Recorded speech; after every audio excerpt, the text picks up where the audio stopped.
Ok, oui, c'est toujours agréable d'être de retour à Lyon, une ville que j'ai quittée il y a... Vous allez me croire que je suis vieille, hein. En 86.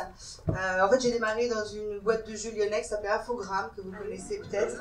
Ah oui, ça en reconnaît Lyon, hein, quand même. En fait, j'ai fait une école de commerce, Infogrames. Je suis venue en stage de fin d'année. Au bout d'une semaine, ils m'ont dit, écoute, on vient de monter une filiale à Londres, il n'y a que des Anglais, tu ne veux pas aller voir ce qui se passe? Et en fait, je ne suis jamais rentrée. Donc voilà. Ce qui est intéressant, c'est que j'ai fait une école de commerce international. Je vais vous parler un peu de mon parcours, mais surtout de la place des femmes et comment je vois la place des femmes dans l'industrie et pourquoi je suis assez optimiste pour le futur. Donc d'abord, je pars à Londres, je parlais un anglais approximatif, j'arrive d'Allemagne, et là je me retrouve dans j'arrive chez le gars qui était directeur de la filiale anglaise, il vient me chercher à l'aéroport, et je devais normalement passer 3 mois, et puis il avait une chambre d'amis, donc je devais rester dans la chambre d'amis, c'était tout bien, etc., impeccable. J'arrive, il me ramène chez lui, et sa femme me regarde, elle me dit, attends, elle là, dehors. Donc ça a mal commencé, donc c'était l'époque des Pajot, je me retrouve une petite chambre, et voilà, et je démarre ma carrière, donc... à Londres, toute seule, je connaissais personne, je suis arrivée dans une société où il n'y avait que des Anglais. Alors pourquoi je dis ça? Parce qu'en fait, ce qui est important pour une femme, je pense, au début de sa carrière, c'est le gros problème des femmes, c'est la confiance en soi. Et de partir comme ça, alors bon, Londres, c'est pas le bout du monde non plus, hein. En parlant la langue, vraiment, c'est pas non plus très difficile, mais de faire quelque chose qui vous sort de votre zone de confort et qui vous permet de vous montrer que vous y êtes. Vous êtes capable d'y arriver. C'était dur au départ avec mes parents, n'arrêtaient pas de me dire qu'il faisait beau à Lyon, moi j'étais sous la flotte, enfin bon. Mais à un moment, on s'aperçoit, c'est des moments qui sont importants, qui permettent de construire cette confiance en soi. Donc voilà, je reste à Londres et ensuite je rentre chez Psion. Et là, ma passion, c'était de voyager et donc on me donne un poste de responsable export. Je démarre assistant marketing, machin, je monte les étapes. Et là, pareil, j'ai voyagé dans le monde entier en me disant, j'ai rien à perdre. J'ai rien à perdre. Si ça ne marche pas, je ferai autre chose. Et en fait, je pense que pour une femme, les 10 premières années de sa carrière, c'est un moment qui est très important où il faut oser se mettre en avant, il faut oser dire à son patron ou à son boss qu'on n'est pas d'accord, il faut oser dire ou donner des indications sur les plans de carrière qu'on veut avoir à terme. Mais je sais qu'au sein de TomTom, c'est quelque chose qui me tient à cœur, d'encourager les femmes à parler, speak up. Donc voilà, j'ai fait ça pendant quelques années. Je sais qu'à chaque fois que mon boss me disait bon écoute, demain il faut qu'on parle, je dis voilà, qu'est-ce que j'ai encore fait une connerie, je vais me faire virer, enfin bon, en me disant bon c'est pas grave. Et souvent, en fait non, il me disait bon voilà, on va te donner une promotion. Donc je me rappelle une fois, on m'a promis, je m'y attendais pas du tout. L'Angleterre, les années 90, on n'avait même pas de département RH, donc c'était complètement différent. Donc le gars me conduit dans son bureau, il me dit ouais, ton boss vient d'être nommé en Allemagne, écoute, en fait, on a discuté avec le board, ce serait bien que tu reprennes la direction de l'équipe. Ah, j'ai dit ouais, bien, 27 ans, super. Et quand est-ce que vous allez leur dire à l'équipe? Elle me dit non, mais tu y vas, puis tu leur dis. Donc voilà, donc on est à Londres, hein, donc à Londres à midi il y a les pubs, donc je dis à tout le monde, on va aller au pub, hein, donc j'attends tout le monde, l'équipe vous êtes sympa, tout, j'offre une bière à tout le monde, je dis voilà, en fait, là, maintenant, là, quand on range, je suis votre boss. Alors vous imaginez la gueule des mecs, parce qu'il y avait des hommes, il y avait des gens qui étaient plus qualifiés que moi, j'avais rien à perdre. J'avais rien à perdre. Parce que de toute façon, soit, s'ils m'avaient demandé de prendre ce poste, c'est qu'ils pensaient que j'en étais capable, si ça n'avait pas marché, ben, j'aurais fait autre chose. Et je pense que ce qui est important pour le pouvoir et pour les femmes, c'est d'essayer de construire cette confiance en soi en acceptant des postes pour lesquels on pense qu'on n'est pas fait pour. Ça vous arrive tout le temps, hein, ça. Vous savez, vous avez un poste dans une boîte. Les nanas, oh, non, mais ça, j'ai pas fait. Non, mais ça, je vais pas pouvoir faire. Ça, c'est pas possible. Le mec, attendez-moi, il n'y a aucun souci, ça. Alors, il n'y a pas de problème. Ça, je fais. Puis ça, si j'ai pas fait, ça rien, je ferai quand même. C'est cette différence-là. Et en fait, il faut qu'on se mette en avant. Il faut qu'on n'ait pas peur de prendre des risques. Il faut qu'on n'ait pas peur d'avoir confiance en soi.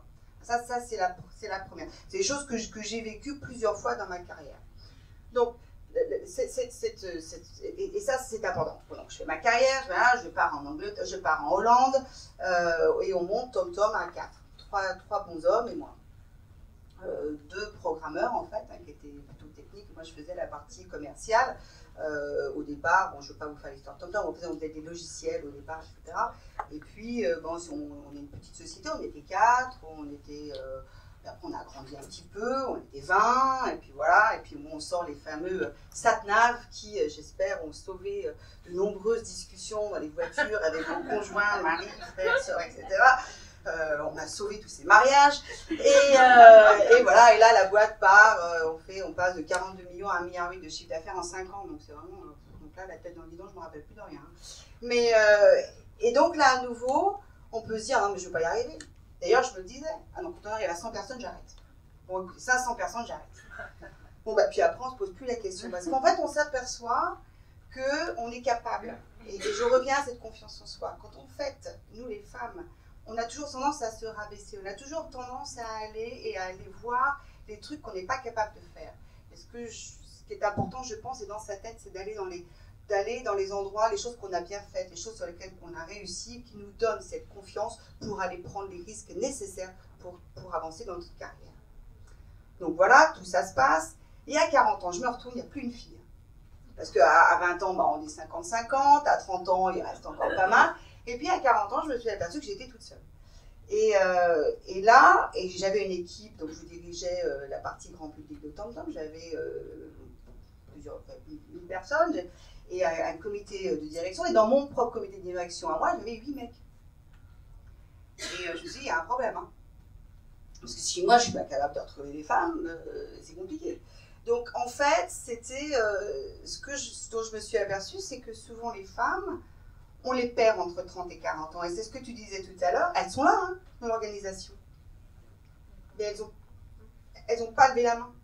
Et comme c'est des grosses organisations, si elles ne lèvent pas la main, si elles ne vont pas dire à leur manager, moi en fait, ce poste je le veux, en fait j'ai envie de faire ça, en fait on les perd. Alors il y a celles qu'on perd parce qu'en pays anglo-saxon, enfin en Hollande, une femme qui travaille est une mauvaise mère, donc c'est un peu compliqué. Et en fait on s'aperçoit qu'on n'arrive pas à les emmener au comité de direction. Donc qu'est-ce que j'ai fait concrètement au sein de TomTom ? D'abord, j'essaye de voir dans tous les pays où je vais, on est dans une cinquantaine de pays, à chaque fois que je voyage, j'essaye déjà de rassembler toutes les femmes. Donc on a des déjeuners, des dîners. Alors des fois, bon, quand on est en Inde, sur 1000, on a 1000 personnes à Pune, on a 350 femmes, donc c'est des grands meetings, puis des fois c'est plus intime, sur des petits bureaux, et j'essaye de leur demander justement, de leur dire speak up, allez voir vos managers, faire en sorte de vous mettre en avant. J'essaie de créer une culture d'entreprise où les gens n'ont pas peur de dire leurs envies, aussi d'exprimer leurs ambitions de carrière. Hein. Donc, c'est pas parce que quelqu'un forcément veut faire un job qu'ils vont pouvoir. On a aussi, en tant que manager, on est obligé de juger si les gens peuvent avoir un rôle ou non, mais déjà de se sentir suffisamment bien et suffisamment bienveillance au sein de l'entreprise pour que les femmes puissent s'exprimer. Ensuite, lorsqu'on a des leadership meetings, je ne sais pas, ça doit vous arriver dans vos sociétés aussi, hein, des fois vous avez 50% de femmes sur l'estrade. C'est-à-dire que tous les speakers doivent être, il y a autant de femmes que d'hommes. Et on fait en sorte, parce qu'il faut quand même que les gens aient parler en public, c'est pas toujours facile, parler en public devant vos managers, c'est pas facile, faire en sorte qu'ils soient coachés. C'est-à-dire que quand elles arrivent sur l'estrade et quand elles arrivent devant le public de leurs entreprises, elles aient confiance en elles, elles se sentent bien, elles savent ce qu'elles vont dire, on a répété le truc, et en fait, on les met en avant sur le devant de la scène par rapport au reste de l'entreprise.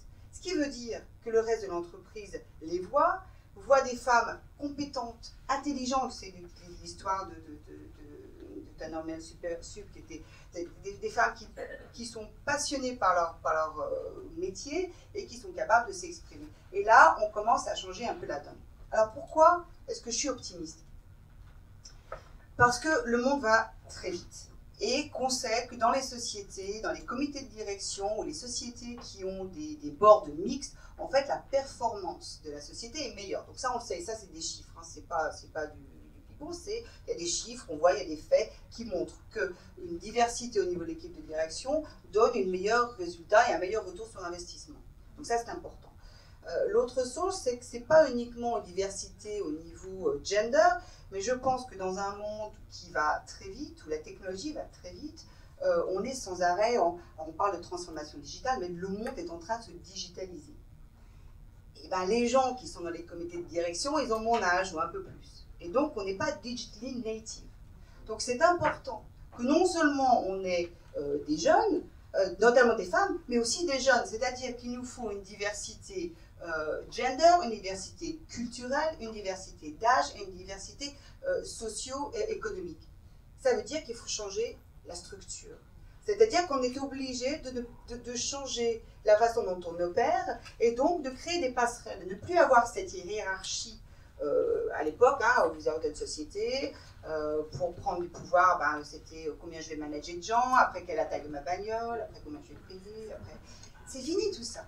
C'est pas le nombre de gens qu'on manage, c'est la sphère d'influence, c'est l'impact que vous avez sur la société. Et donc je pense que avec l'arrivée de la technologie, la vitesse à laquelle les choses se passent, les enjeux sont tels que la structure va être obligée de changer. Et je pense que ça va être quelque chose de très bénéfique pour les femmes. Alors quand je regarde, effectivement, j'ai monté l'école de coding à Amsterdam qui est basée sur l'école 42. On a fait en sorte, tout le monde m'a dit, tu n'arriveras jamais à avoir des femmes. Je fais 50% de femmes. L'école 42 à Paris, soit à moins de 10. Alors, je ne suis pas à 50, mais je suis à 30. On a ouvert il y a 15 jours. Et j'espère être à 50 au moins dans un an. Donc ce qu'on fait, c'est qu'on a fait énormément. D'abord, on a fait un environnement très pro-féminin, c'est-à-dire que l'école, elle n'est pas noire, mais elle est blanche. Elle est agréable. On a 30% de femmes, ça veut dire que les filles et les jeunes filles qui viennent là se sentent à l'aise. On essaye de créer un environnement qui soit agréable. Et puis, on est bienveillant à leur égard. On essaye et on a reçu aujourd'hui d'ailleurs une candidature d'une jeune fille qui vient en mois de février qui lui dit « La façon dont vous présentez m'a tellement attirée que moi qui ai envie de coder depuis des années, je me dis que c'est vraiment l'école pour moi. » On fait beaucoup de publicité enfin auprès de toutes les associations Girls Who Code, Girls in Tech, etc. Parce que vous imaginez bien que le monde de demain, il est digital. On ne va quand même pas laisser les hommes programmer le monde de demain. Autrement, on va se retrouver avec des trucs comme ça, où il va falloir qu'on accroche ça sur la... Enfin bon, c'est important que, surtout en intelligence artificielle, tout l'input qu'il faut donner en technologie, que ce soit fait par les hommes et les femmes. Donc c'est pour ça, je pense qu'aujourd'hui, je vois plein de jeunes filles, moi je suis vraiment enthousiasmée quand je vois l'énergie des femmes, et je pense qu'une femme qui a confiance en soi, c'est une femme qui peut déplacer des montagnes. Et c'est très important pour nous, les femmes, de travailler sur cette confiance en soi. Il ne faut pas avoir peur, surtout, alors après, quand on a des enfants, etc., ça peut être plus compliqué, mais c'est important parce qu'on se dit, bon, j'ai quand même des responsabilités, mais au début de sa carrière, on n'a pas de responsabilité. Et on apprend tellement au début de sa carrière, il faut vraiment se mettre en avant. Et je pense qu'il faut toujours avoir le courage d'aller voir son employeur, son manager, de se mettre en avant. Et s'il n'est pas capable de vous écouter, vous êtes dans une mauvaise boîte. Il faut aller bosser ailleurs. Il faut travailler dans des environnements où on se sent bien, où on peut s'épanouir et où on peut avoir un impact et maximiser son potentiel. Alors ça vous semble peut-être du bisounours, mais je pense que c'est possible. En tout cas, moi, c'est quelque chose qui me tient vraiment à cœur au sein de ma société. C'est quelque chose, c'est pour ça que je viens aussi parler en disant c'est possible. Bon, j'ai une vie de famille, j'ai élevé mes 2 enfants, j'ai 2 fils, moi. Donc, on peut peut-être les présenter. Donc, je pense que c'est possible et que le pouvoir doit être et va être bien partagé et que c'est très important pour la société du futur. Et je pense que de toute façon, on n'a pas le choix.